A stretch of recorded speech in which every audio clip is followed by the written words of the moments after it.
오늘 저희들에게 주시는 하나님의 말씀은 누가복음 6장 27절에서 35절의 말씀입니다. 제가 봉독하여 드리겠습니다.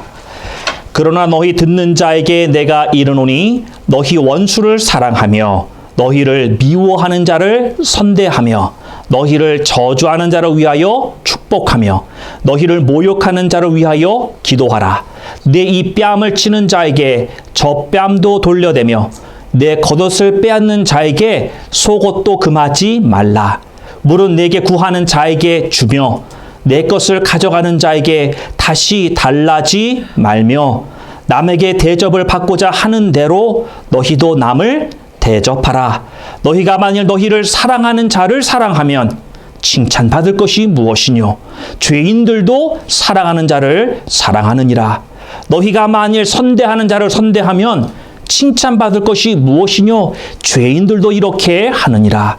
너희가 받기를 바라고 사람들에게 빌리면 칭찬받을 것이 무엇이뇨? 죄인들도 의수히 받고자 하여 죄인에게 빌리느니라. 오직 너희는 원수를 사랑하고 선대하며 아무것도 바라지 말고 빌리라.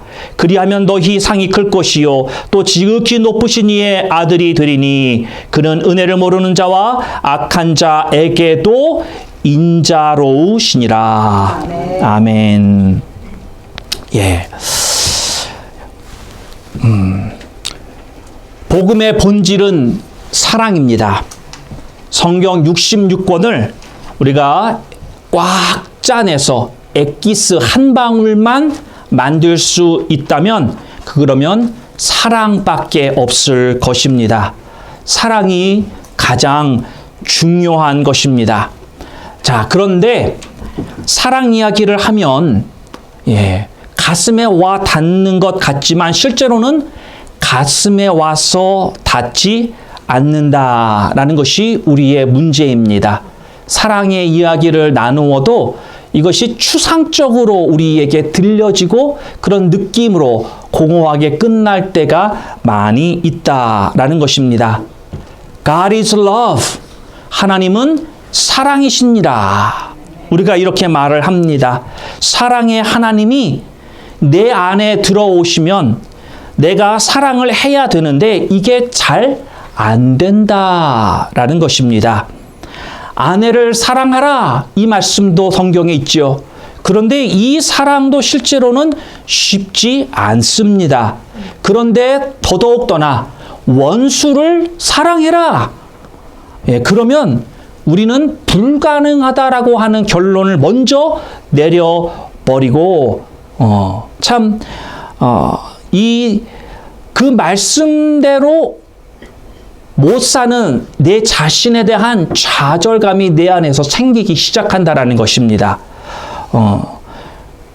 그런데 어떤 사람들은요, 이렇게 뭐 원수를 사랑해라. 그래도 아무 전혀 상관없는 사람이 있죠, 마음에. 대부분이 실은 그렇습니다. 이게 왜 그러냐면 굳어 있기 때문에 그렇다라는 것이죠.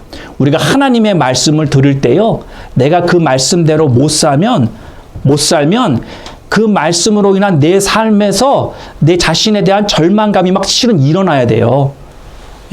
그게 그래도 내가 살아있다라고 하는 증거입니다. 우리가 어디 다치고 찢어지고 그러면 고통을 느끼잖아요. 그러면 고통을 느끼는 건 내가 아직 살아있다라는 거예요. 그런데 하나님의 말씀이 전해졌는데도 내가 그냥 별로 아무렇지도 않다. 뭐 기쁘든지 아니면 내가 막 하나님 앞에 회개하는 마음이 막 속 안에서 올라온다든지 아니면 내가 정말 거기까지는 못 가더라도 이런 하나님의 말씀대로 못 살고 있는 내 자신이 정말 내가 미워 막 어떤 이런 내 자신에 대한 좌절감이 막 뜨든지 어떤 반응이 있어야 되는데 그게 아직은 내가 소망이 있다라는 것이죠. 그런데 그런 것이 전혀 느껴지지 않는다. 그러면 내가 강팍해진 거예요. 내가 목이 굳은 백성이 된 거예요. 아주 황야와 같은 말라버린 고목나무가 실은 나의 모습일 수 있다라는 것입니다. 자, 예수님은 원수를 사랑하라 라고 성경에서 분명히 말씀하고 있습니다. 그렇죠? 사람의 말이 아닙니다.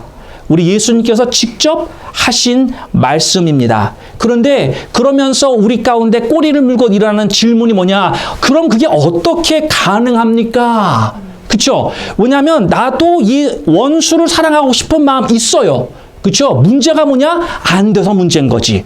그래서 어떻게 그러면 그 주님이 나에게 이 불가능해 보이는 이러한 말씀을 주실 때에 그러면 내가 이걸 어떻게 받아들여야 되겠느냐? 아유, 저거는 뭐 성자나 뭐 이런 뭐 세인트 붙은 사람들이나 하는 거야.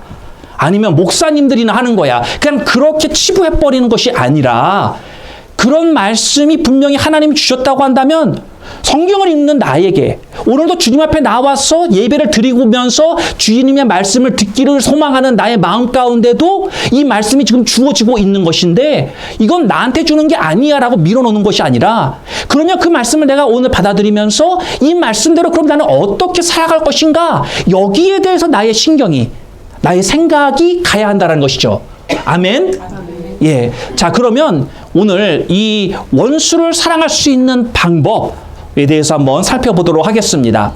그러면 그 정확한 방법을 보기 전에 우리가 먼저 이해할 게 있어요. 자, 원수가 무엇입니까? 원수의 정의를 한번 내려보자라는 거예요. 원수의 정의. 예. 여러분, 원수가 누구입니까? 예. 우리 집에 지금 있는 내 남편이요. 뭐 그런 생각하지 마시고. 내 원수가 누구예요? 참 이게 좀 대충 알 것 같은데 정의를 내려라. 내가 미워하는 사람이 다 원수인가요? 예, 이 정의를 한번 내리자 버리죠. 여러분, 인간은요.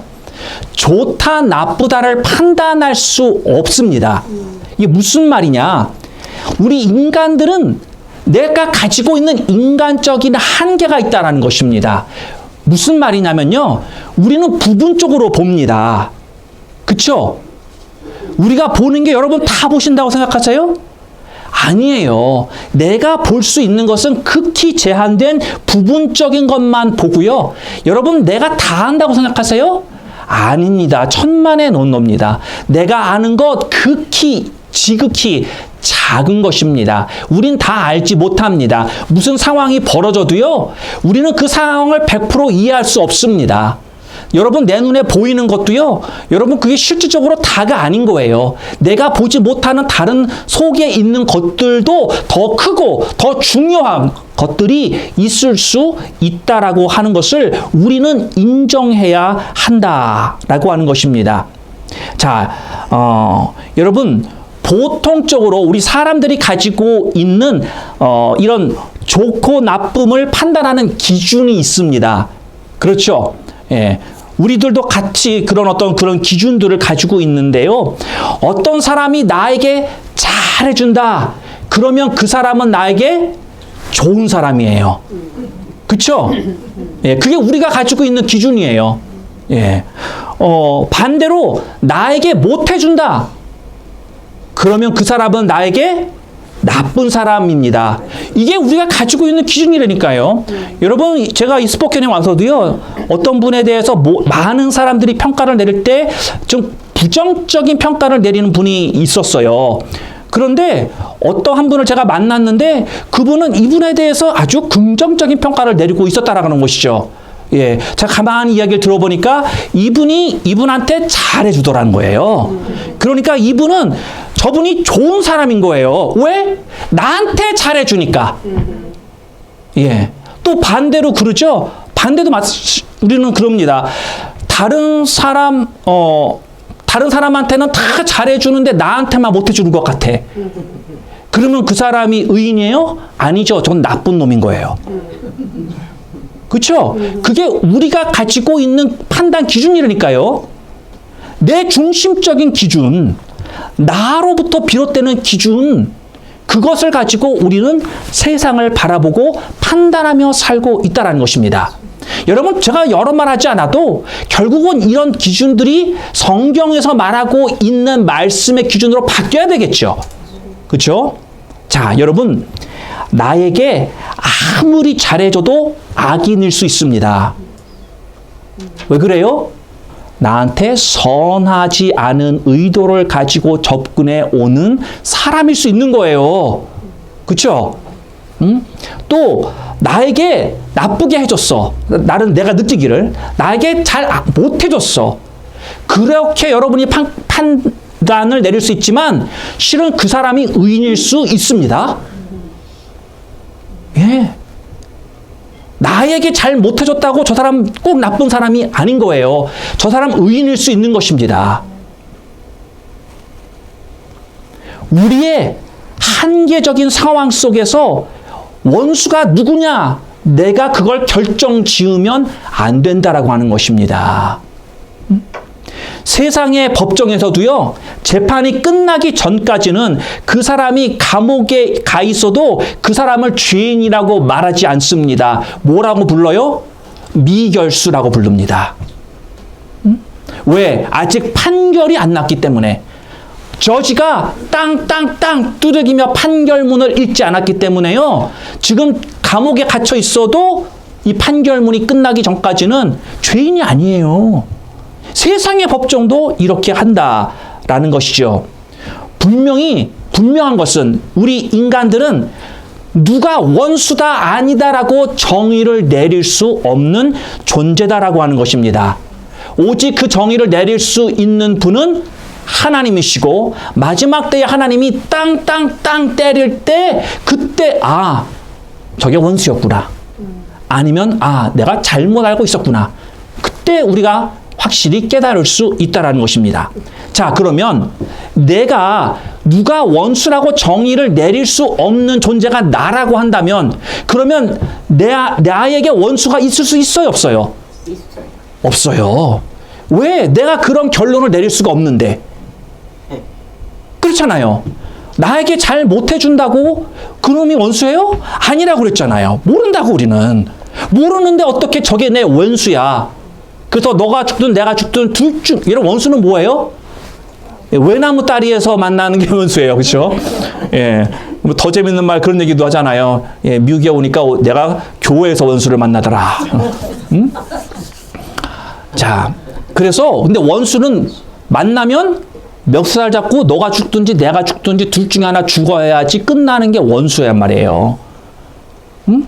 아무나 원수가 되는 건 아니죠. 근데 그러한 판단을 하는 것도 사실은 내가 그런 판단을 할 수 없는 존재다라고 성경은 우리에게 말씀하고 있다라고 하는 것입니다. 그러니까 여러분 우리가 이게 바뀌어야 되는 거예요.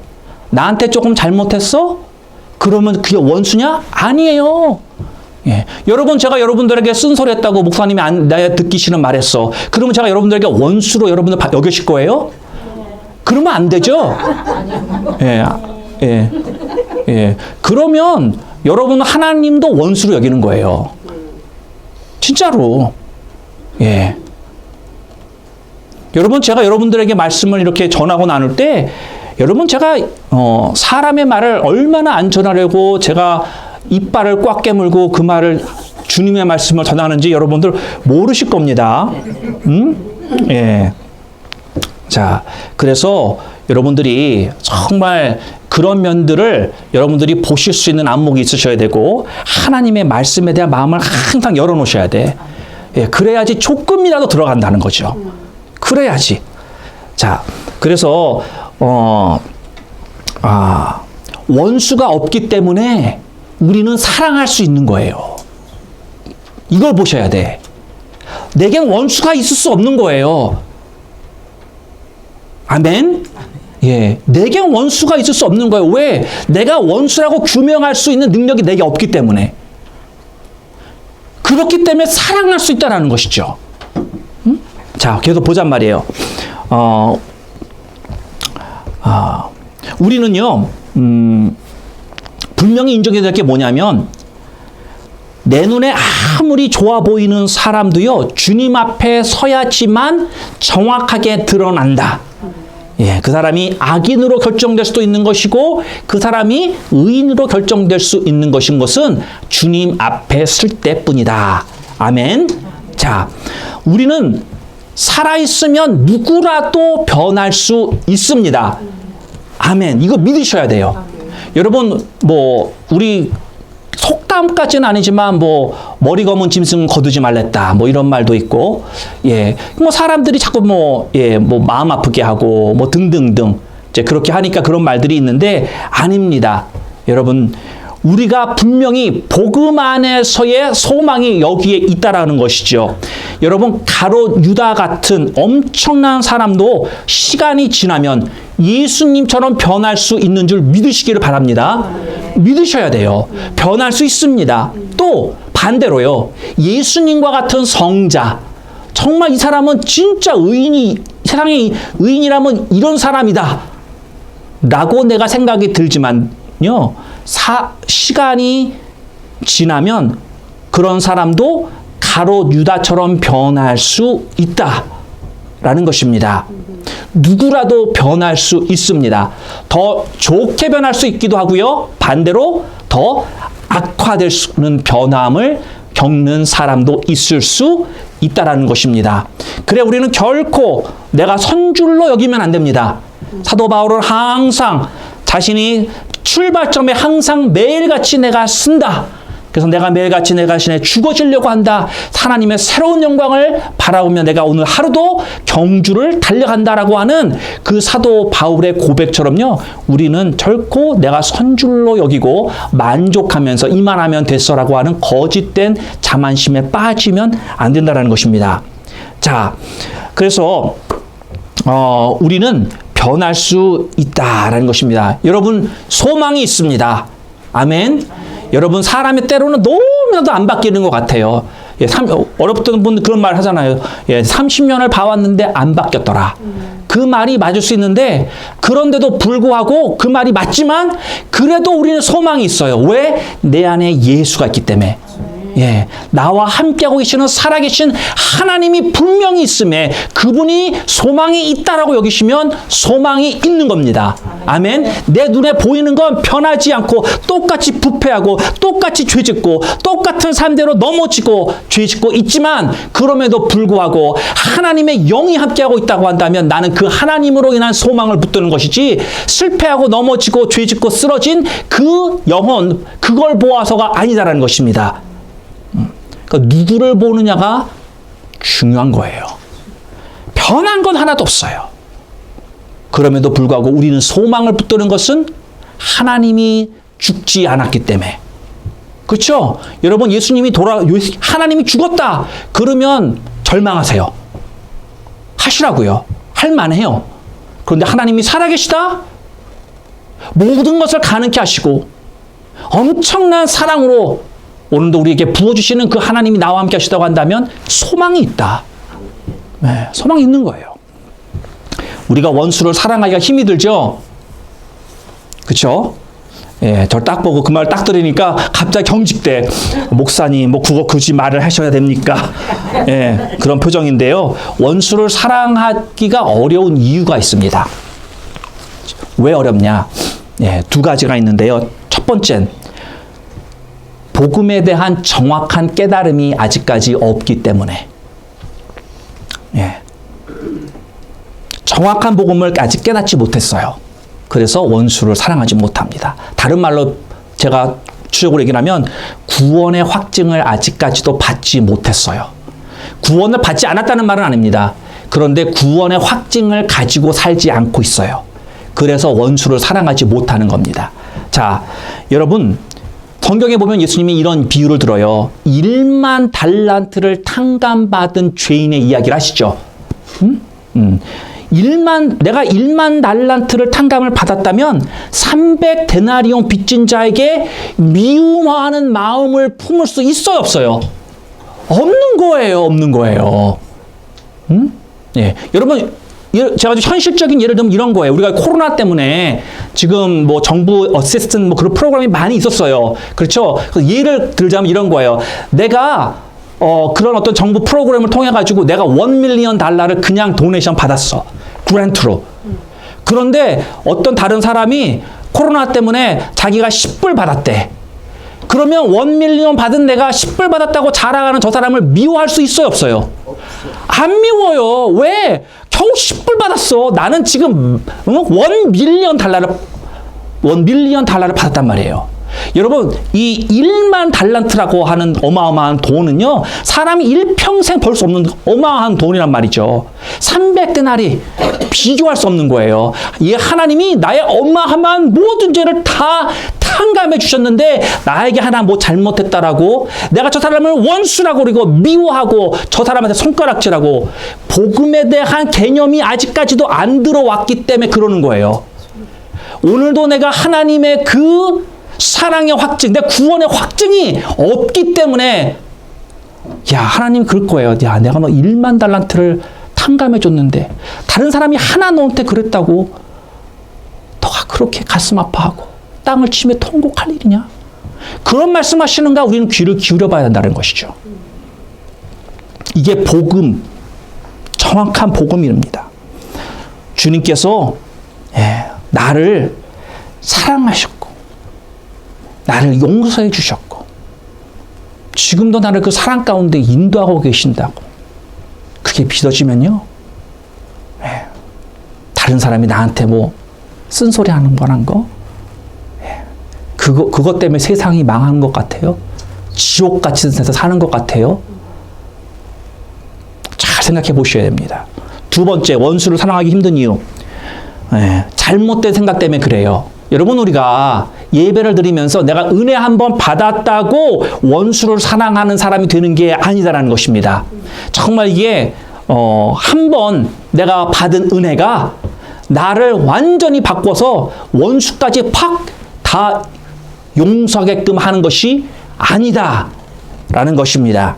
자, 여러분, 우리가 은혜를 받으면요, 그 은혜의 분량이 있어요. 그쵸? 은혜가 그냥 뭐 100이면 100이 오는 게 있고, 50 정도 되는 걸 수 있고, 또 오늘은 내가 은혜를 받았나, 말았나, 뭐 그럴 때도 있고, 무슨 말인지 아시겠죠? 자, 그런데요, 여러분, 우리가 은혜를 내가 한번 흠뻑 받았다고요, 내가 정말 원수까지 용서해주는 그 수준으로 갑자기 확 가면 좋겠는데 그게 아니더라라는 것이죠. 그래서 우리 생각을 잘 하셔야 된다는 거예요. 원수를 사랑하려면 작은 것부터 용납하셔야 돼요. 그리고 그것을 실천하는 삶의 훈련이 지속적으로 이어져야지만 궁극적으로 원수까지도 내가 사랑할 수 있는 수준에 이르게 된다라고 하는 것입니다. 여러분, 다른 사람이 나와 생각이 다르다고 미워한다면 원수라고 하는 그 존재를 내가 어떻게 사랑할 수 있겠습니까? 여러분, 우리 생각이 다 많이 다릅니다. 그쵸? 우리 김준호 집사님이 보니까 아주 예쁜 석의 자주색이라 그러나? 아주 이쁜 색깔의 옷을 입고 계셔요. 제 눈에는 이뻐 보여. 근데 다른 사람 눈에는 칙칙해 보여. 수 있어요. 그쵸? 보는 눈이 다를 수 있어요. 우리가 가지고 있는 생각이 다를 수 있다는 것이에요. 여러분, 실은 우리가 생각이 다르기 때문에 그렇게 싸우는 겁니다. 자꾸만 부닥치는 이유가 거기에 있는 거예요. 생각이 다르기 때문에. 생각이 같으면 잘 안 부닥쳐요. 생각이 다르다고 내가 미워한다고 그 사람을 미워한다면요, 원수를 만나면 어쩔 거야. 그쵸? 원수를 어떻게 사랑을 할 수 있겠어? 생각 다른 사람도 저렇게 미워 죽겠는데. 그래서 단계적인 훈련이 필요하다. 어디서부터 시작한다고요? 작은 것서부터. 한꺼번에 원수가 용서되고 사랑해지는 게 아니라고 말씀드렸어요. 작은 것부터. 나와 생각이 다르다라고 나와 부닥칠 수 있는 그런 사람들부터 시작하라는 거예요. 작은 것부터. 자, 그래서 원수를 어떻게 사랑하냐? 방법 넘버 1. 너희를 미워하는 자를 선대하라. 27절에 기록이 되어 있습니다. 원수를 사랑하기 위해서는 먼저 나를 미워하는 사람을 선대할 수 있어야 되는 거예요. 여러분, 나를 미워하는 사람이 살다 보면 생겨요, 안 생겨요? 생겨요. 그쵸? 때로는요, 남편이 나를 미워할 수 있습니다. 어떤 분은 도저히 그럴 리가 없어, 내 남편은. 그렇게 생각하시는 분도 있을지 모르겠어요. 또 반대의 경우도 있죠. 자, 살다 보면 미워하는 사람 생긴단 말이에요. 그런데 그 미워한다고 그 사람을 미워할 게 아니라 어떻게 하라고요? 선대해라. 예. 미워하는 사람이, 지금 원수까지 간 게 아니에요. 아주 첫 번째 단계란 말이죠. 나를 미워하는 사람이 생겼을 때 잘 대해주라는 거예요. 왜 선대해야 하느냐? 예. 나를 미워하는 그 사람이요, 나를 미워할 수밖에 없는 상황이 있었다는 것을 깨닫고 이해할 수 있어야 한다는 것입니다. 여러분, 내가 정말로 뭔가를 잘못했어. 그러면 그건 어쩔 수 없는 거예요. 그때는 어떻게 해야 돼요? 회개하면 되는 거예요. 예. 그런데 괜히 그 사람이 나를 미워해. 자기가 상처가 있어. 예, 여러분, 예를 들면 이런 거예요. 아버지한테 상처를 가지면서 자란 어린 환경을 통해서 성장한 사람이 있어요. 그런데 커서 여러 사람들을 만나는데 어떤 사람을 만났는데 저 사람이 꼭 내 아버지하고 비슷해. 그러면 그 사람이 괜히 미워지는 거죠. 예. 내가 미워하려고 미워하는 게 아니라 그냥 저 사람 보면 내 아버지가 떠올라서 나도 모르게 안 좋은 감정이 생긴다라는 거예요. 그러니까 같은 경우 다른 사람이 괜히 나를 미워해. 뭐 내가 뭐 잘못한 것도 없는데. 그러면 이씨 그러고 싸울 게 아니라, 아, 저 사람이 내가 잘 모르는 마음속에 어떤 그런 상처들이 있구나. 그래서 내가 잘못한 말도 아닌데 그거를 잘못 듣고 자기 혼자 이상하게 생각하고 그러고 나서 혼자 뒤집어지고 그리고 혼자 막 난리 나는 거죠. 아, 저 사람이 나를 진짜 미워해서가 아니라 저 사람이 가지고 있는 상처 때문에 저런 반응을 하는구나. 이걸 볼 수 있는 영적인 안목이 우리에게 생겨야 된다는 것이죠. 여러분, 이것도 그냥 생기는 게 아닙니다. 하나님 앞에 셀 수 없는 날 새벽마다 엎드리고 울부짖으며 그 고통 가운데 하나님이 응답해 주시는 게 이런 거예요. 자, 그래서 어떤 사람이 예를 드는 거예요. 나를 미워한다. 그랬을 때 그 안에 어떤 이런 근원적인 뿌리가 있다라고 하는 거. 예, 그러니까 이유 없는 게 없는 거예요. 근원적인 뿌리가 있는 이것을 볼 줄 알아야 한다는 것입니다. 너 나 미워해? 나도 너 미워! 뭐 이렇게 같이 미워하면 나도 그 미움으로 묶여버립니다. 똑같은 미움이 내 안에서 생겨나기 시작한 거예요. 여러분, 얼마나 억울합니까? 나는 잘못하지 않은 저 사람이 나를 미워해. 그래서 나도 자존심 있고, 나도 한성질하는 여인이야. 그러니까 나도, 너 나 미워해? 나도 너 미워할 거야. 증오한다. 막 이러면서 같이 덤볐어. 같이 미워했어. 그러면 처음에 내가 없었던 미움이라고 하는 증오라고 하는 감정이 내 안에 생기면서 이것이 나를 묶어버리는 거예요.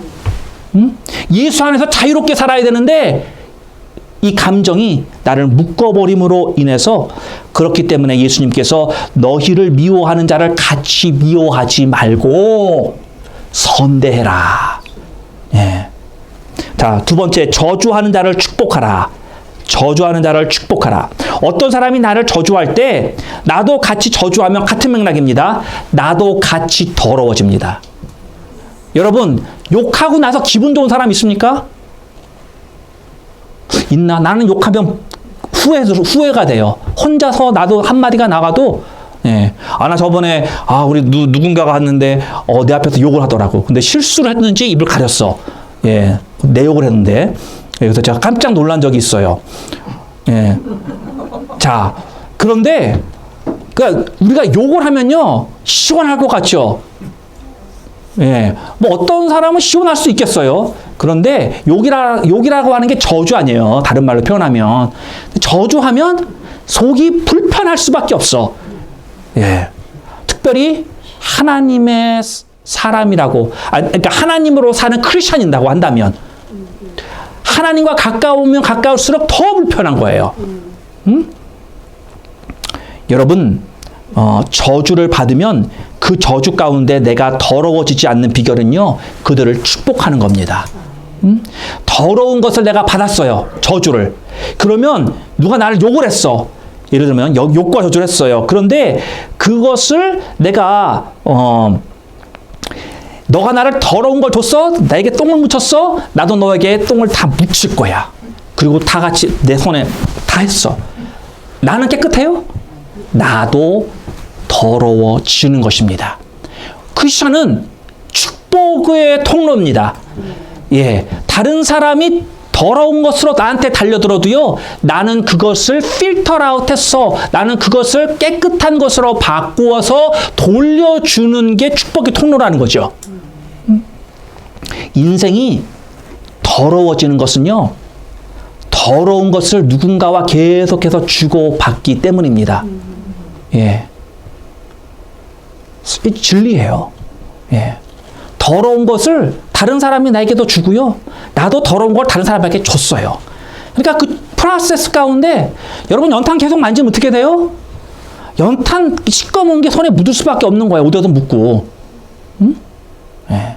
그렇게 하면서 그럴 때는 어떻게 해요? 맨날 나와서 하나님 앞에 회개해야죠. 응? 그리고 회개하면서 더 이상 더러운 것, 주고받는 걸 이제는 멈출 수 있는. 그래서 저주하는 자를 축복하라 라는 것입니다. 여러분, 우리는요, 아무리 더러운 것도 받아야 됩니다. 그리고 뭘 해요? 그걸 정화시켜서 아름다운 꽃을 피워 나가는 것이 크리스찬입니다. 여러분, 그 연꽃이라고 들어보셨잖아요. 연못에서 피는 이 연꽃이 그 연못에 더러운 것을 빨아들여서 아름다운 연꽃을 피워내듯이 우리의 인생도요, 주변에 있는 이 더럽고 이런 것들 내가 받아들이고, 그리고 그것을 내가 예수 안에서 십자가 밑에서 정화시키고 아름다운 꽃으로 피워내는 게 그리스도의 향기가 그럴 때 나타나는 것입니다. 옛 어른들이 우리가 보면은 왜 그렇게 욕을 많이 했는지 몰라요. 야, 이 망할 놈아. 그럼 우리 그 말이, 예, 여러분 사실 언어에는 능력이 있어요. 힘이 있어요. 그래서 그걸 바꿔야 되는 거죠. 야, 이 축복받을 놈아. 예, 할렐루야. 예, 이렇게 변해야 되는 거예요. 로마서 12장 14절에 너희를 핍박하는 자를 축복하라. 축복하고 저주하지 말라. 아멘. 이게 축복의 근원인 줄 믿으시기를 바랍니다. 또한 세 번째 29절 말씀을 보니까 이 뺨도 맞고 저 뺨도 맞으라. 그렇게 말씀하고 있습니다. 예. 크리스찬은 다른 사람들을 선으로 용납시키는 것입니다. 로마서 12장 17절의 말씀을 보면은 아무에게도 악을 악으로 갚지 말고 모든 사람 앞에서 선한 일을 도모하라. 그러니까 예, 뺨을 맞아도 다른 뺨을 돌려 대라라는 것이죠. 악한 것을 받았어요. 그럼에도 불구하고 선한 것으로 돌리는 그런 신앙 생활이 우리 몸에 배기를 주님 이름으로 축원드립니다. 또한 네 번째 방법, 속옷까지 줘라.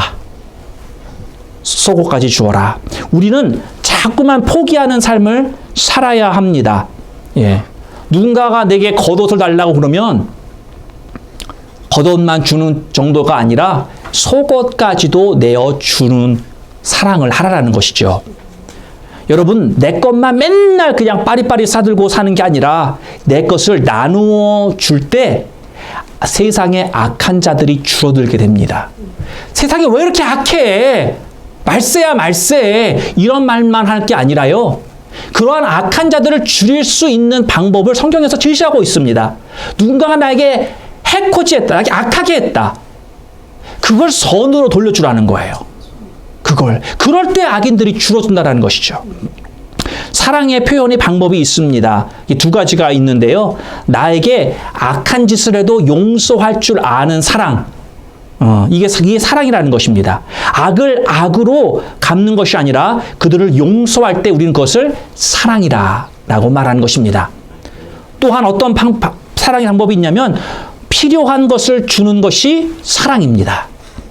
야고보서 2장 15절과 16절의 말씀 보면은 만일 형제나 자매가 헐벗고 일용할 양식이 없는데 너희 중에 누구든지 그에게 이르되 평안히 가라, 덥게 하라, 배부르게 하라 하며 그들의 쓸 것을 주지 아니하면 무슨 유익이 있으리요? 이렇게 되묻고 있지 않습니까? 사랑하는 성도 여러분, 자꾸만 주는 사람이 되기를 바랍니다. 주고 또 주어서 인생의 끝에 예수님만 남는 그런 크리스천의 삶으로 마감하시기를 바랍니다. 여러분 하늘나라 가실 때 아무것도 갖고 갈 수 없어요. 그렇죠? 물질은 아무것도 갖고 갈 수 없어요. 혹시 그 방법을 아시는 분 있으면 저에게 가르쳐 주세요. 없단 말이죠. 오직 믿음의 유산만 남겨주고 가시기를 바랍니다. 이게 제일 아름다운 겁니다. 재산 가득 모아놓고 가시면요, 자녀들이 분명합니다. 싸우고 관계만 더 나빠질 거예요. 5번째 방법, 다시 달라지 말아라. 30절의 말씀, 다시 달라지 말아라. 절대로 성도끼리 이자놀이 하면 안 됩니다. 제가 주님의 말씀으로 권고합니다. 성도들 간에 이자놀이 하지 마십시오. 주님의 말씀에 어긋나는 것입니다. 누가 돈을 달라고 하면 있으면 주세요. 없으면 어쩔 수 없는 거예요. 그렇죠? 없는데 줄 수 없습니다. 그런데 여러분 이자를 받으면서 주지 말라는 것입니다. 차라리 여러분 일단 주면 다시 받을 생각하지 마시기 바랍니다. 그래야 속 편합니다. 안 그러면 맨날 불안해요. 돈 주고 좋은 일 해주고 왜 불안하게 삽니까? 받을 생각하지 말라는 거죠. 이게 사랑의 공동체입니다. 내가 누군가에게 어떤 걸 준다고 한번 생각해 보자고요. 그러면 이게 사실 누구에게 줘야 되냐면요, 내게 돌려줄 수 없는 사람에게 주는 게 정상적인 겁니다. 예. 누군가가 필요하니까 주는 거잖아요. 내가 누굴 주더라도. 그렇죠? 그러면 그걸 갚을 능력이 없는 사람에게 주라는 거예요. 갚을 능력이 있는 사람에게 주면 내가 무슨 바람이 생겨요? 조만간 갚겠지. 그래도 안 갚으면 어떡할 거예요? 너는 내 원수야. 오늘도 원수의 규정. 예? 그리고 싸울 거예요? 그럴 수 없다는 거죠. 왜? 사랑의 공동체, 교회이기 때문이라는 것입니다. 자, 사실은 여러분요, 나에게 돌려줄 수 없는 사람에게 주는 게 이게 정말 좋은 게 뭐냐면요, 내가 못 받아도요, 나중에 이자에 따따블 사람이 계산할 수 없는 것으로 하나님이 다 쳐서 내게 갚아 주실 것을 믿으시길 바랍니다. 예, 여러분, 제가 그렇게 경험해 보니까요, 돈 몇 푼보다 자녀와 사랑으로 지내는 게 얼마나 좋은 것인지 제가 깨달았어요. 다른 건 모르겠어요. 예. 내가 자녀와 정말 온전한 사랑 관계에서 지낸다면요, 돈 몇 푼 없어도요, 이거 정말 가치 있더라고요. 더 중요하더라고요. 건강도 그럴 것 같아요. 저도 큰 건강을 잃어버리지 않았어요. 잃어버린 경험이 없어요. 그런데 건강을 크게 잃어버렸던 사람들은요, 건강이 얼마나 중요한지 아시죠? 그쵸? 뭐 암에 걸렸다든가 이런 분들 건강이 얼마나 중요한지 안단 말이죠. 이런 내가 지금 하나님께서 내게 엄청난 것을 또 좋은 것으로 주실 수 있다면 그걸 받아야죠. 그게 또 that's the smart investment. 자, 그래서 우리가 이 성도 간에는요, 이해관계로 살면 문제가 생깁니다. 이해관계가 뭐냐면 give and take relationship. 내가 너 하나 줬어. 그러니까 너도 나 하나 줘야 돼. 이거. 이런 멘탈리티. 이런 이해관계로 공동체에서 살면요, 커다란 손실이 일어납니다. 무슨 손실이 일어나냐면 하나님의 의가 공동체에서 사라집니다. 하나님의 의가. 아니, 하나님의 나라가 임하여야지 그 하나님의 의가 임하는 것인데 하나님의 나라에 의가 없다. 하나님의 의가 없다. 그러면 하나님의 나라가 임했다라고 말할 수 없습니다. 그렇죠? 성도들이 이런 어떤 이해관계 속으로 묶여서 계속해서 인간관계로 살면요, 성도 간의 올바른 하나님의 사랑의 관계가 형성이 안 됩니다. 예. 그렇기 때문에 제가 계속해서 말씀드리는 거예요. 우리는 손해볼 줄 알아야 됩니다. 아멘. 손해볼 줄 알아야 됩니다.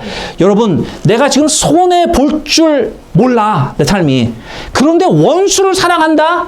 이 말이 가슴에 다가오겠냐고요. 예? 손해볼 줄 아시는 여러분 되시길 주님의 이름으로 축원드립니다. 자, 그래서 원수를 사랑하려면 먼저 손해볼 줄 알아야 한다. 예수님께서는 부유한 자로서 우리를 위해 가난케 되셨습니다. 아니, 우리 때문에 정말 폐가 망신하셨어요. 예수님이 이 땅에 오셔서 남겨둔 게 하나도 없습니다. 이 땅에 오셔서 모든 걸 다 주고요, 십자가에 달려 돌아가셨어요. 세상의 명예, 가진 거, 물질, 아무것도 없어. 아무것도 없이. 이런 걸 폐가 망신이라고 하는 거예요. 예수님은 그걸 우리를 위해서 하셨다라는 거예요. 우리도 폐가 망신까지는 아닐지라도요, 제가 여러분들에게 폐가 망신하라고까지는 말씀 안 드립니다. 그런데 손해볼 줄은 알아야 돼요. 손해볼 줄은 아셔야 돼요. 그런 성도가 되시길 바랍니다. 이게 사랑의 나라를 만들어가는 것입니다. 자, 마지막, 원수를 사랑해야 하는 이유가 있습니다. 왜 원수를 사랑해야 되느냐? 31절, 남에게 대접을 받고자 하는 대로 너희도 남을 대접해라. 여러분, 나도 누군가에게 원수가 될 수 있습니다. 여러분 한번 생각해 보세요. 나는 내 평생 죽는 날까지 그 어떤 사람에게도 나는 원수가 되지 않을 자신이 있어. 이렇게 말할 수 있는 사람 있습니까? 없습니다. 없습니다. 내가요, 잘못하지 않아도 다른 사람이 나를 원수로 여길 수 있어요. 그렇단 말이에요. 네. 나도 누군가에게 원수가 될 날이 온다라는 것이죠. 여러분, 아무리 악한 사람도요, 자기가 다른 사람이 자신이 내가 지금 악했어, 잘못했어, 원수 짓을 했어. 그런데도요, 내가 저 사람한테는 선대받기를, 선한 처분을 해주기를 기대하는 마음이 있다라는 것입니다. 있다라는 것입니다. 세상의 법정에서도요, 살인범이요, 나한테 조금이나마 형량을 낮춰주는 그러한 판사의 마음이 되기를 바라는 마음이 그 사형수, 그 살인자의 마음에 든단 말이에요. 우리도 살다 보면 분명히 원수가 될 수 있을 텐데, 그때는 우리도 선함을 기대하는 마음이 내 마음 가운데 생긴다라는 것이죠. 나도 그렇게 원수의 자리에 있을 수 있음을 명심하시고 원수를 사랑하시기를 바랍니다. 말씀을 맺겠습니다. 한 가지 제가 true story를 말씀해 드리고 맺겠습니다. 남아프리카, South Africa, 거기 남아공 아시죠? 그 나라에서 인종차별이 너무너무 유명해서 우리가 잘 알고 있는 나라입니다. 오랫동안 흑인이 인권을 탄압을 당했습니다. 그러다가 기적이 일어났죠. 만델라라고 하는 분이 대통령에 당선이 되면서 이분이 진리화해위원회라고 하는 기구를 창설을 합니다. 그러면서 백인들과 또는 경찰들이나 흑인을 죽였었던 이런 모든 이런 것들을 이 사람들이 인정하고 회개하면 죄를 묻지 않겠다라고 한동안 그 나라에 아주 그냥 엄청난 아주 그냥 역사가 일어났었던 그 진리화해위원회에 일어났던 실화입니다. 백인 경찰 중에 벤 브릭이라고 하는 남자가 있었습니다. 이 사람도 같은 이유로 잡혀왔는데 무슨 짓을 했냐면 어떤 흑인 가정에 들어가서 그 가정의 남편을 총살을 하고 시체를 불로 태워버렸습니다. 그리고 8년 후에 똑같은 그 가정에 들어가서 그 집의 아들을 총으로 쏴 죽이고 장작으로 태워버립니다. 시체를 그렇게 태워버렸어요. 그런데 그 부인이 그걸 다 목격을 한 겁니다. 그래서 그 부인이 이 진리화해위원회라고 하는 이 법정에 나오면서 이 반브릭 앞에 쓴 겁니다. 그런데 그 부인이 이 증언석에서 서 있는데 판사가 이 흑인, 이 나이든 이 아줌마 할머니에게 묻습니다. 반브릭에게 무엇을 하기를 원하십니까? What do you want to do to him? 그랬더니 그 부인이 제일 먼저 요청한 게 내 남편의 장례를 치룰 수 있게 해 주십시오. 여태까지 장례식도 못 치른 거예요. 그리고 말하기를 나는 반브렉 씨가 우리 가족 모두를 데려갔지만 나는 아직 반브렉 씨를 사랑해 줄 사랑이 남아 있습니다. 내가 반브렉 씨에게 원하는 것은 우리 집에 한 달에 2번 와서 내가 반브렉에게 엄마 노릇을 해주게 해주십시오. 그리고 하는 말이 나는 그를 용서했고 주님도 그를 용서했고 반브렉 씨가 용서를 받았으면 좋겠습니다. 이 늙은 흑인 아줌마가 모든 청중이 Amazing Grace를 부르는 가운데 그 자리에서 일어나서 이 반브렉 씨에게 다가가 허그해 주려고 다가가고 있을 때 그 다가오는 그 사랑의 미소를 머금으며 다가오는 이 흑인 할머니를 보면서 이것을 반브렉 씨는 도저히 견딜 수가 없어서 그 자리에서 기절했다고 합니다. 이게 바로 원수를 사랑하는 겁니다. 주님의 사랑이 있기에 가능한 것입니다. 사랑하는 성도 여러분, 하루에 한 가지씩 포기할 수 있는 그런 삶을 살기를 바랍니다. 여러분의 인생 마지막 가운데 오직 예수님만 남기를 바랍니다. 사랑하기 위해서 미워하는 자를 선대하시고 저주하는 자를 축복하고 모욕하는 자를 위해 기도하고 뺨도 돌려대고 겉옷까지 달라오면 속옷도 주고 포기의 자유와 소원해보는 삶을 사셔서 원수까지도 사랑할 수 있는 여러분들이 되시기를 주님의 이름으로 축원합니다. 우리 기도하겠습니다.